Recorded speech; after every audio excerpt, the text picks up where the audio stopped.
Welcome to another episode of the Zach Casturo Show. Thanks for being here and checking out yet another episode. I always appreciate you tuning in, whether it's on YouTube, via video, or maybe on a podcast platform. I just want to start off by saying thank you. And if you're like me and you live in the state of Washington, you probably noticed that here recently our governor, and I believe other governors probably around the country, well, I know, but here in my state, our governor made the executive decision, like he likes to do, to extend the eviction moratorium. And the title of this video, at least in the thumbnail or this audio, depending on how you're consuming it, started off by saying what the extension of the eviction moratorium proves. And that's what I want to talk about today. Because I think that, I hope that at some point, the masses will start to wake up to the reality of what's happening here. And I think that to answer, what does it prove? What I want to say is what it proves is how you can't put your faith and your trust in the government, in any government. And I think that in this example, in this instance, I obviously being, that this is what I do for a living, right? We manage apartment complexes. We sell them, we buy them, we own them. We are immersed in them, right? We know this industry inside and outside. We know the goods and the bads and the challenges and the opportunities. And so we have dealt with the eviction moratorium for, I believe, 14 or 15 months now. And I think that this symbolizes what just happened, what continues to happen in my industry, in this industry. If you own rental property, or heck, if you're even a renter, right? You have seen this. And here's the deal. When leadership fails, people suffer.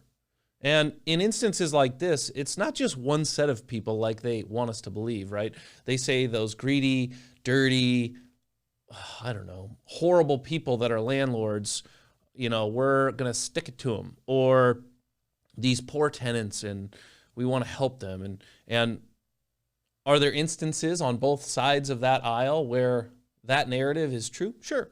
Just like any aisle, there's some landlords that aren't great people or good business operators, and there are tenants that are taking advantage of the system. But the reality is the vast majority of both of the folks in that equation are actually engaged in a reasonable agreement. They've worked together to come up with something they can both live with. And they're actually operating in reasonable harmony together. And then there are those outliers, if you will, that don't operate that way, and that all of this conversation always hovers around. But the sad reality is because of idiotic policies, frankly, like this one, like the extension of yet another extension, I should say, of this eviction moratorium, is ultimately what causes the most harm. It's not those greedy landlords or those terrible tenants. It's the governmental system coming in saying, we can solve all your problems. We can fix everything for you, and then failing to do so. And so here's what I'm going to do today. I'm going to share my screen real quick. This is an article from our local newspaper that just came out this morning, and I just want to highlight one section. This is a quote here, and it says, in short, an eviction for non-payment of past due rent is not permitted until such time as the resources and programs established by the legislature are in place and operational. The governor's office wrote that in an email announcing the policy details.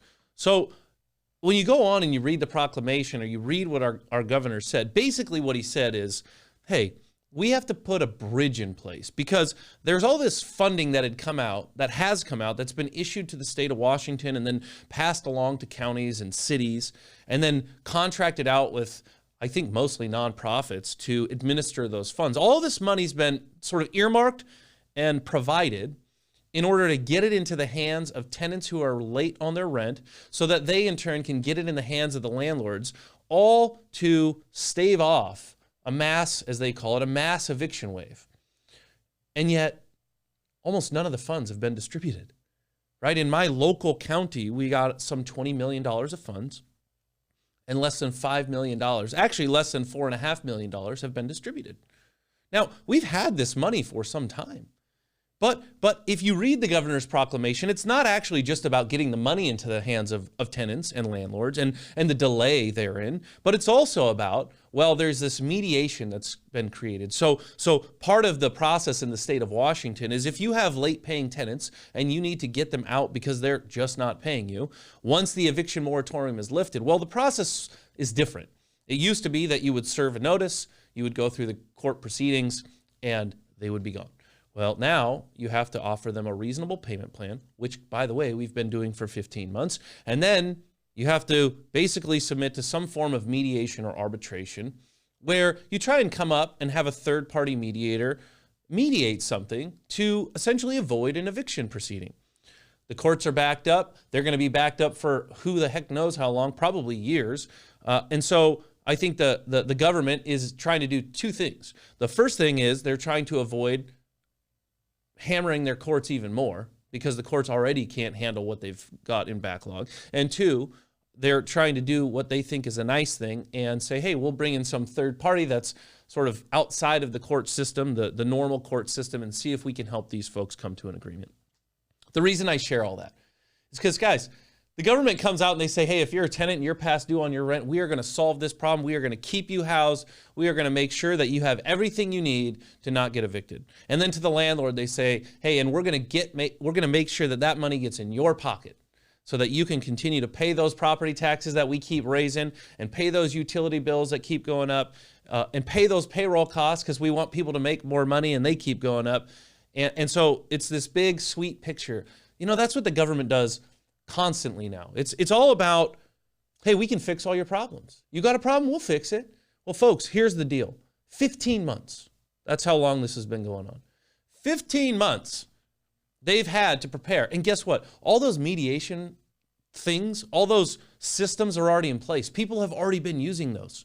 They haven't been mandated, but they've been out there and available. And the government has had 15 months to get a process in place, knowing that at some point the eviction moratorium would end. And at that point, with the proclamations and the edicts and the legislation that they've passed, that landlords and tenants would have to go through said process.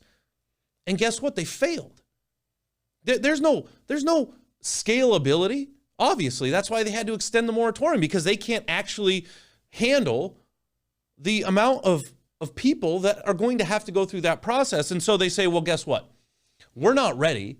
We don't actually have a process that we think will handle all that volume. And so we're going to kick this can down the road and we're going to keep trying to develop the system. And probably what will happen is in September, they'll have to kick the can down the road again because, frankly, the government sucks at creating systems for the private sector to use. It is not a core competency for them to create out of thin air, or almost thin air, an entire system for this whole process. We already had a system, and the system already worked. And the reality is if they would have spent all their time and effort find competent organizations with scalability to administer the funds that they were awarded and given by mostly the federal government to get in the hands of tenants and landlords, we wouldn't have the evictions in the first place, and then we wouldn't need the mediation at all. And so, see, this is what government is so poor at. In the private sector, we have to understand, I run a business. What are my core competencies? Do I want to try and do everything and be the jack of all trades and the master of none? Or do I want to do one or two things and do them better than everybody else? Right? And guess what? Because it's a free market, well, that's debatable anymore. But in theory, the free market, the free enterprise system would say, well, if you try and do everything and you're not that good at anything, somebody else will try and do one thing and they'll put you out of business. Well, in the government, there's no one to put them out of business. Guess who can put them out of business? Only us. Only the voters, only the people who hopefully at some point will open their eyes and say, geez, the government promised us all these things, and so far they've failed at all of them. Guess what? They promised Social Security. The Social Security system, just so you know, if you look at unfunded liabilities of Social Security and Medicare and Medicaid, is bankrupt. It's bankrupt. Right? And that's a whole nother conversation that I'll do another day. But the reality is they can't even raise interest rates because they can't service the debt that we already have if they raise interest rates. And they know full well that for this Ponzi scheme to keep going, they have to keep printing more money and creating more debt. And so there's no way to raise interest rates. So coming back to where we're at here, they promise all this stuff to us.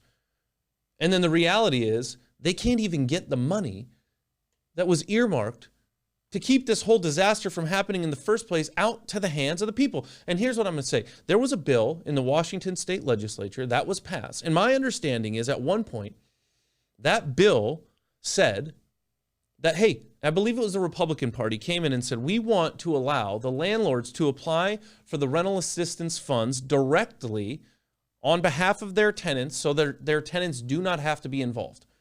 And then we will award the money directly to the landlords.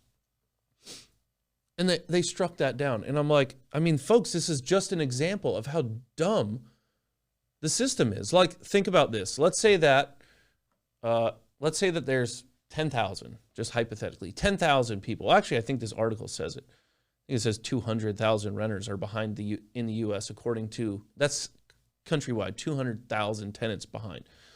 Okay, so let's just say hypothetically, for my state, there's 10,000 people behind in rent.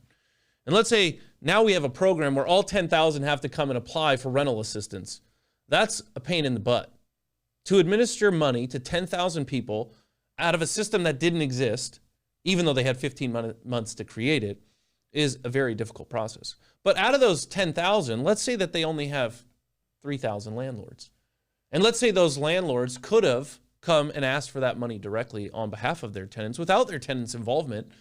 So the system that already sucks could have sucked less by allowing 3,000 people to ask for the money instead of 10,000 people. And not only 10,000 people, but the 10,000 people still had to coordinate with the 3,000 people and come together and go ask for the money. So you had to have like 13,000 people in this example working together to try and get money that would have been a lot easier to just allow 3,000 people to ask for on behalf of the 10,000 people, and we would have streamlined the whole process. But see, that's what the private sector, that's what people who believe in free markets, that's what we advocate for. And so I go back to a statement I made prior in the beginning. When leadership fails, and to me, the government, a representative government, is just leadership. It's people who have been elected to lead on our behalf, representing us. When they fail at their job, when they fail at what we've hired them to do, people suffer. Because in this case, think about it. Think if you're a tenant and you're $8,000 behind on rent, and the eviction moratorium was going to expire on June 30th, and you've been told by your government, who can solve all the problems, that you're going to get this money, it's going to be deposited in your landlord's account, and you're not going to have to be evicted, and yet here we are. The governor did the extension like less than a week before this thing was going to expire. Imagine the stress and the pain and the anguish and the anxiety that comes along with your government failing you because they can't put a simple process together to get the money that they promised that had already been in their account into your account so that then it would be into your landlord's. Like, think about the stress of that situation. Not knowing if you're going to get evicted the next week because the government that promised you something can't deliver. And then on the landlord side, think if you own a rental house or two or three, you know, what's supposed to be part of what makes America, America, right? The ability to own property and invest and generate returns on capital. And for 15 months, maybe you haven't gotten a rental payment and you've used all your savings or most of your savings to pay the mortgage, to pay, and maybe, hey, maybe you even got your mortgage, maybe you didn't have to pay your mortgage for a while. Now, in apartments, we can't do that. But single-family homes, some people didn't have to pay their mortgage, but they still had to pay property taxes. They still had to repair and maintain their facilities, their buildings, their rental houses. They still had to pay the utility bills, depending on the structure of their lease. But the point is, you know, that's a scary situation too.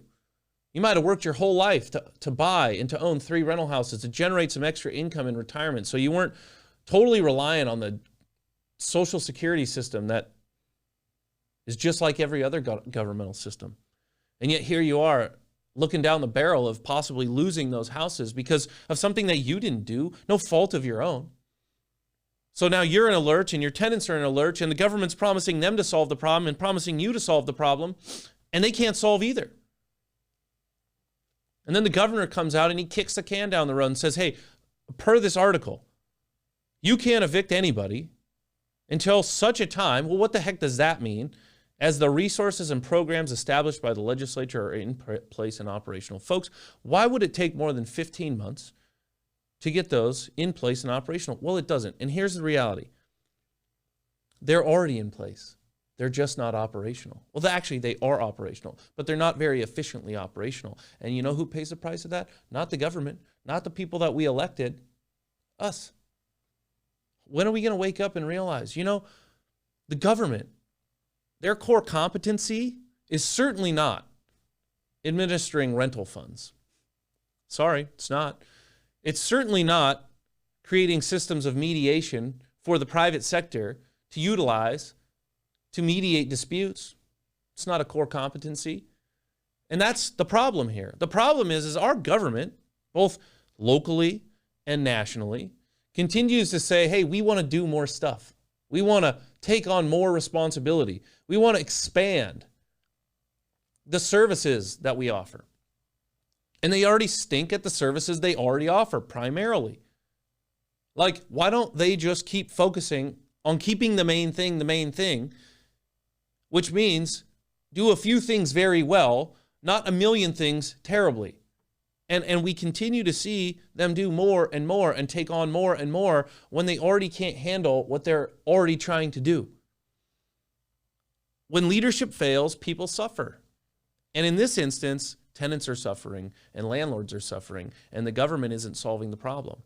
And I have a sneaking suspicion that come the end of September, we're going to go down this road again. And I think that what we are seeing, and man, I try, and you've heard me say it on this show before, but I try so hard not to buy into conspiracy theories.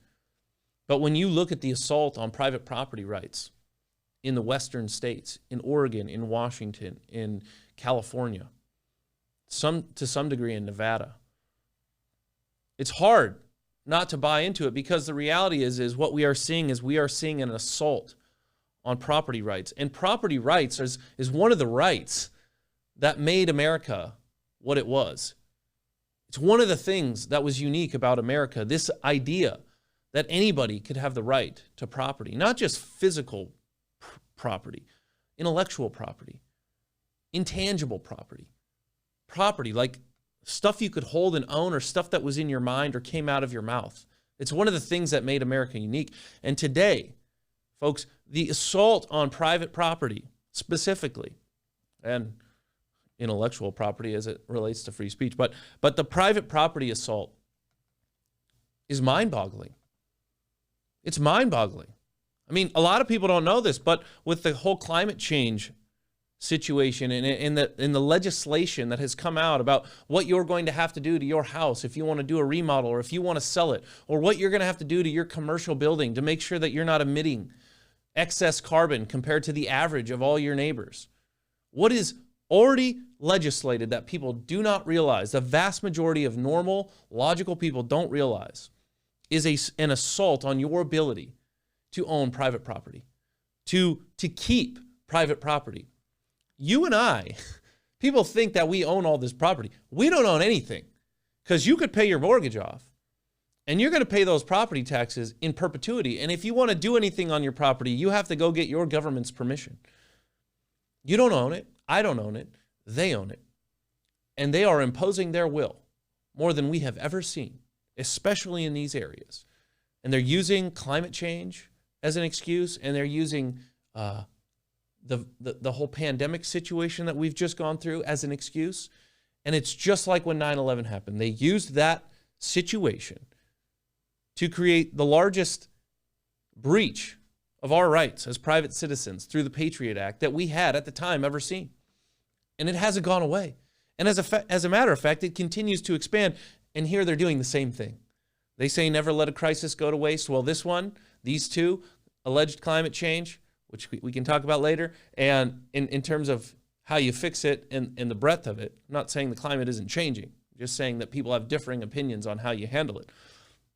But between that and now the pandemic, those two things are being used and weaponized to strip you and me and our kids and our grandkids of private property rights in a way that we have never seen in the history of America. And so I share all that to say that we need to stop looking to the government to solve these problems because they can't do it. The people who solve these problems are people who are smart. I'm not saying none of them are smart. Many of them are very smart. But smart and incentivized through a system to create solutions to our biggest problems. That happens primarily through free markets. I'm not even going to use capitalism as a word anymore. That word was coined by, I believe, Karl Marx. You can look it up, fact check me, but I'm pretty sure. And he did it to bastardize the idea, concept of free enterprise. What we want, what helps people to thrive is free enterprise, free from the government tyranny and overregulation. Should there be rules and boundaries? Yeah, I can live with that. I'm not a hardcore libertarian in that sense. But you and I should be able to transact privately, freely, without onerous regulation. And when we can do that, we can create solutions to some of the largest problems. One of the problems here is the affordability. And they want to blame it on people like me and my clients and my partners and the people who do what I do and work in the industry that I'm in. And the reality is 28%-ish of the cost of your housing comes because of regulation and taxes.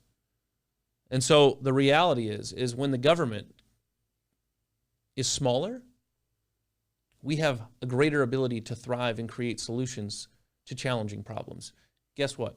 If you gave me in my business or me and some of my competitors in my industry that $20 million to distribute to those, let's say, 2,000 people or however many it is in our community that are behind in rent, that money would probably already be in their hands because we have to compete with each other, right? We have to come up with systems that serve the people that they're meant to serve. And if we don't, right, that money could go to the next person who did it better until you find the people who are efficient and productive at it.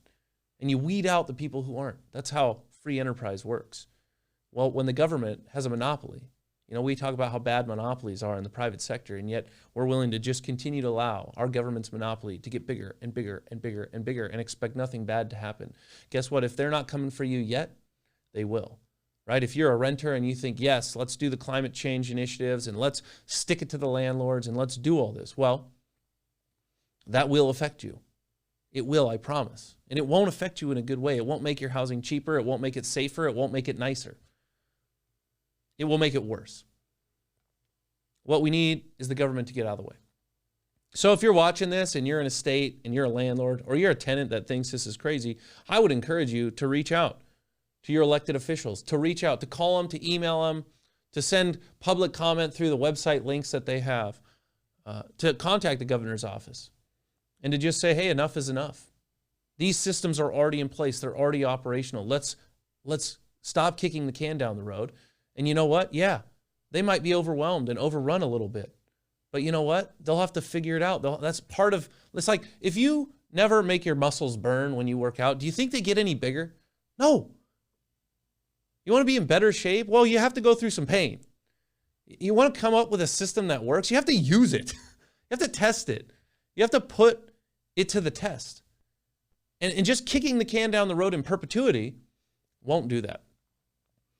So that's what I've got for you today. This is a little bit of a shorter video, 23 minutes instead of 40 or 50 or 60. So I will try and make these more precise. I know that at times there's a little rambling, but when you're just kind of doing this without a real agenda or whatnot, that can tend to happen. So if you're still here, I appreciate you watching this. Hopefully there was something valuable.